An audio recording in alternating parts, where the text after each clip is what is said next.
जय हिंद मेरे प्यारे दोस्तों, हमारे इस चैनल एक्सटीएम में आपका स्वागत है। अगर बात करेंगे तो उत्तराखंड पब्लिक सर्विस कमीशन के द्वारा 5 पोस्टों के लिए यहाँ पर अगर बात करेंगे तो सहायक भूवैज्ञानिक, खान अधिकारी एवं सहायक रसायनज्ञ, अगर जिसको बात करेंगे तो जियोलॉजिस्ट के लिए, और उसके बाद में माइनिंग जो ऑफिसर है, उसके बाद में सहायक जो केमिस्ट है उसके लिए यहाँ पर 5 पोस्टों के लिए विज्ञप्ति अपडेट किया गया है। शॉर्ट रूप से कम समय के अंतर्गत पे देखेंगे, टू द पॉइंट डिस्कस करेंगे आपके फॉर्म फिल करने के लिए, जानने के लिए कौन कौन से पॉइंट यहाँ पे इंक्लूड है। जो भी न्यू स्टूडेंट इस वीडियो के अंतर्गत पे जुड़ है, यदि आपके द्वारा हमारे इस चैनल एक्सटीएम को सब्सक्राइब नहीं किया तो सब्सक्राइब कीजिए, बेल आइकन को प्रेस कर दीजिएगा, ताकि जो भी कंटेंट, जो भी इन्फॉर्मेशन हमारे द्वारा आपके लिए प्रोवाइड किया जाता है तो उसका नोटिफिकेशन आपके पास समय पर अवेलेबल हो जाएगा। उत्तराखंड लोक सेवा आयोग है, जिसका हेडक्वार्टर हरिद्वार है, 249404 ऑफिशियल पिन कोड हो गया। वेबसाइट की बात करेंगे तो psc.uk.gov.in है। डेट की बात करेंगे तो 28 फरवरी 2026 इसका डेट हो जाता है। भूतत्व एवं खनिकर्म निर्देशालय उत्तराखंड में सहायक भूवैज्ञानिक, खान अधिकारी एवं सहायक रसायनज्ञ समूह परीक्षा 2026 के लिए अगर नोटिफिकेशन अपडेट की बात करेंगे तो 28 फरवरी को नोटिफिकेशन अपडेट है और क्लोजिंग डेट है 20 मार्च 2026 रात के 12 बजे तक। और फीस पेमेंट भी आप 20 मार्च 2026 तक कर सकते हैं। अगर फॉर्म पे कोई मिस्टेक है तो करेक्शन करेंगे 1 अप्रैल से लेकर 10 अप्रैल रात के 12 बजे तक। इंपॉर्टेंट डेट इसके अंतर्गत पे देख लिया। इंपॉर्टेंट वैकेंसी हमने इसके अंतर्गत पे दी, किस डिपार्टमेंट के अंतर्गत पे। अब डिटेल वैकेंसी देख लेते हैं। टोटल 5 पोस्ट इसके अंतर्गत पे सकती है। इंक्रीज और डिक्रीज हो सकता है, घट बढ़ सकता है। ओरिजेंटल और वर्टिकल रिजर्वेशन जो भी इसके अंतर्गत पे इंक्लूड होगा। समूह ख का है, ग्रुप ई का एग्जाम है। सबसे पहले वैकेंसी की बात करेंगे तो यहाँ पर वैकेंसी दिया गया सहायक भूवैज्ञानिक के लिए आपके लिए 1 पोस्ट है, खान अधिकारी के लिए, माइनिंग ऑफिसर के लिए 3 पोस्ट है, सहायक केमिस्ट्री के अंतर्गत पे 1 पोस्ट इसके अंतर्गत पे दिया गया है। ठीक है। जियोलॉजिस्ट भी इसके अंतर्गत पे 1 पोस्ट है, माइनिंग ऑफिसर के लिए 3 पोस्ट है और केमिस्ट्री के अंतर्गत पे 1 पोस्ट यहाँ पर दिया गया है। सबसे पहले यहाँ पर सहायक जो भूवैज्ञानिक है, जियोलॉजिस्ट के अंतर्गत पे या जियो साइंटिस्ट के अंतर्गत पे अनरिजर्व पे 1 पोस्ट टोटल है।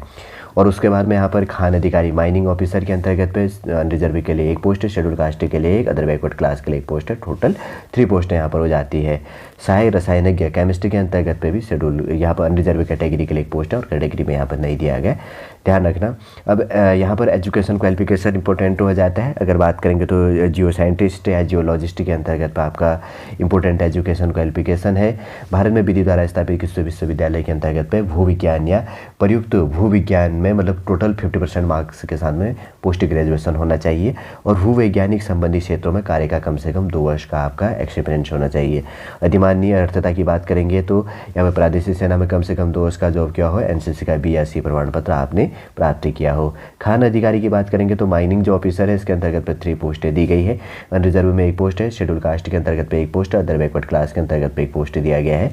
और इंपॉर्टेंट एजुकेशन क्वालिफिकेशन की बात करेंगे तो सबसे पहले इसमें दिया गया है किसी मान्यता प्राप्त विश्वविद्यालय या संस्था से खनिकर्म अभियंत्रण में स्नातक ग्रेजुएशन होना चाहिए, या किसी मान्यता प्राप्त विश्वविद्यालय से खनिकर्म अभियंत्रण में डिप्लोमा के साथ में खनिज संचालन के पर्यवेक्षण का कम से कम 2 वर्ष का अनुभव और बृहद और लघु खनिज जो है सामानुदानों से संबंधित कार्य करने का 2 वर्ष का अनुभव हो, यह कहा गया। 3rd नंबर का जो पॉइंट है, भारत में विधि द्वारा स्थापित किसी विश्वविद्यालय से भूविज्ञान या प्रयुक्त भूविज्ञान जिसमें स्नातक की उपाधि में गणित विषय लिया गया हो, कुल योग में कम से कम 50% अंकों के साथ में, मार्क्स के साथ में पोस्ट ग्रेजुएशन होना चाहिए। अधिमान्य अर्थता की बात करेंगे तो पिट्स माउथ जो है वैल्यू और खनिज पर रॉयल्टी निर्धारण का 6 माह का अनुभव होना चाहिए। उपरोक्त अन्य बातों में समान रहने पर आपको अगर बात करेंगे तो यहाँ पर प्रादेशिक सेना में कम से कम 2 वर्ष का जॉब किया हो, एनसीसी का BSc प्रमाण पत्र प्राप्त किया गया हो। अधिमान्य अर्थता के बाद में अगर उसके बाद में यहाँ पर प्रादेशिक सेना में 2 वर्ष का जॉब या एनसीसी का BSc प्रमाण पत्र हो, इससे रिलेटेड होना चाहिए, आपको वरीयता मिल जाएगी। ठीक है। केमिस्ट्री के लिए अगर सहायक जो यहाँ पर रसायन है, केमिस्ट्री के लिए यहाँ पर बात करेंगे तो 1 पोस्ट दिया गया है। इंपॉर्टेंट एजुकेशन क्वालिफिकेशन है, भारत में विधि द्वारा स्थापित किसी विश्वविद्यालय से रसायन शास्त्र में कम से कम 50% अंकों के साथ में स्नातकोत्तर पोस्ट ग्रेजुएशन होना चाहिए। चट्टानों और खनिजों के विश्लेषण का कम से कम 2 वर्ष का आपको एक्सपीरियंस होना चाहिए। और वरीयता की बात करेंगे तो प्रादेशिक सेना में कम से कम 2 वर्ष का जॉब किया हो, एनसीसी का BSc प्रमाण पत्र आपने यहाँ पर प्राप्त कर लिया हो। एज काउंट की बात करेंगे तो 1 जुलाई 2026 के अंतर्गत पे मिनिमम एज लिमिट 21, मैक्सिमम 42 होना चाहिए। आपका डेट ऑफ बर्थ 1 जुलाई 2005 से लेकर 2 जुलाई 1984 के अंतर्गत होना चाहिए। 1 जुलाई 2005 से लेकर 2 जुलाई 1984 के बीच में होना चाहिए, न इससे पहले न इसके बाद में। आपका जो भी schedule caste, schedule tribe, OBC etcetera जो भी कैटेगरी के अंतर्गत वैकेंसी है, आपको एज में छूट मिल जाएगा। ये चीज़ आपको ध्यान में रखना है। ठीक है, ध्यान रखना। और फॉर्म फिल के लिए बात करेंगे तो ऑफिशियल वेबसाइट आपको क्या करना है, psc.uk.gov.in गूगल या क्रोम पे सर्च कर लेना है, या psc.uk.net.in पे जाके आपको अप्लाई कर लेना है। जिसको मालूम नहीं है ये चीज़ ध्यान रखना, ऑफिशियल वेबसाइट ही है। ठीक है। आगे बढ़ते हैं। उसके बाद की बात करेंगे तो अगर फॉर्म पे कोई मिस्टेक होता है या कोई प्रॉब्लम आ जाती है तो वैसे तो करेक्शन के लिए डेट यहाँ पर प्रोवाइड होने वाला है, थोड़ा सा माफ़ी चाहूँगा इसमें, करेक्शन के लिए अलग से डेट प्रोवाइड करेंगे। अगर कोई और इशू हो जाता है तो आपको क्या करना है, मेल कर लेना है ukpschelpline.@gmail.com पे। आपका जो भी प्रॉब्लम होगा तो आयोग के द्वारा, उत्तराखंड पब्लिक सर्विस कमीशन के द्वारा सॉल्व कर दिया जाएगा। और उसके बाद में ये चीज़ अपने को ध्यान में रख लेना है, ठीक है। उसके बाद में आपका लिंक चालू कर दिया जाएगा। फीस पेमेंट काफ़ी इंपॉर्टेंट हो जाता है। और अनरिजर्व कैटेगरी के लिए 166 रुपये 36 पैसा है यहाँ पे इंक्लूड हो जाएगा। और उसके बाद में अदर बैकवर्ड क्लास के लिए ओबीसी के लिए 166.36 यहाँ पर 166 रुपये 36 पैसा। और शेड्यूल कास्ट शेड्यूल टाइप के 76 रुपये 36 पैसा।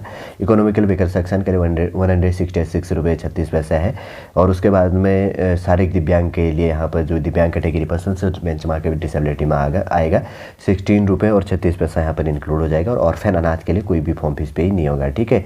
एप्लीकेशन फीस और प्रोसेसिंग फीस एक्स्ट्रा इसके अंतर्गत पे इंक्लूड किया गया है। कुछ कैटेगरी को केवल क्या करना है, यहाँ पर प्रोसेसिंग शुल्क यहाँ पर पे करनी है, ठीक, ध्यान रखना। और उसके बाद में आगे बढ़ेंगे, आगे क्या चीज़ें हैं, और बहुत सारी पॉइंटें तो दी गई है, लेकिन हम वही देख रहे हैं जो इंपॉर्टेंट है। और आने वाले वीडियो के अंतर्गत में मैं इसका सिलेबस आपके लिए प्रोवाइड करूंगा, ठीक है। वैसे तो बहुत सारे पॉइंट यहाँ पे इंक्लूड हो चुके हैं हमारे जानने के लिए, जो फॉर्म फिल करने के लिए इंपॉर्टेंट था। देखिए उसके बाद में तो इन्होंने सिलेबस ही प्रोवाइड कर दिया, ठीक है। नेक्स्ट वीडियो के अंतर्गत तो इसमें मैंने सोचा था इसमें सिलेबस प्रोवाइड करूँगा, लेकिन मैं अलग से आपके लिए यहाँ पर सिलेबस प्रोवाइड करूँगा। देखिए आज के इस वीडियो के अंतर्गत हमने देखा कि यहाँ पर हमारे लिए अलग अलग डिपार्टमेंटों के अंतर्गत पे जो भी यहाँ पर जिसके पास भी एजुकेशन क्वालिफिकेशन है, सहायक भूवैज्ञानिक के लिए, खान अधिकारी माइनिंग ऑफिसर के लिए, और सहायक रसायनज्ञ केमिस्ट के अंतर्गत पे, भूतत्व एवं खनिकर्म निर्देशालय डिपार्टमेंट के अंतर्गत पे 28 फरवरी 2026 को उत्तराखंड पब्लिक सर्विस कमीशन के द्वारा यहाँ पर विज्ञप्ति अपडेट की गई। जो भी हमारे फॉर्म फिल करने के लिए जानने के लिए इंपॉर्टेंट पॉइंट है इसके अंतर्गत पे निकल के आती थी, सॉर्ट रूप से हमने डिस्कस कर लिया है। उम्मीद करूँगा दोस्तों सॉर्ट रूप से पूरा इन्फॉर्मेशन हमें समझ में आ गया होगा, जो भी हमारे फॉर्म फिल करने के लिए जानने के लिए इंपॉर्टेंट होगा। यदि आज का इन्फॉर्मेशन हमें अच्छा लगे तो लाइक कीजिए, कमेंट कीजिए, और हमारे इस चैनल XTM को सब्सक्राइब कीजिए। वापस हम नेक्स्ट क्लास के अंतर्गत आपसे मिलेंगे। जय हिंद, जय भारत।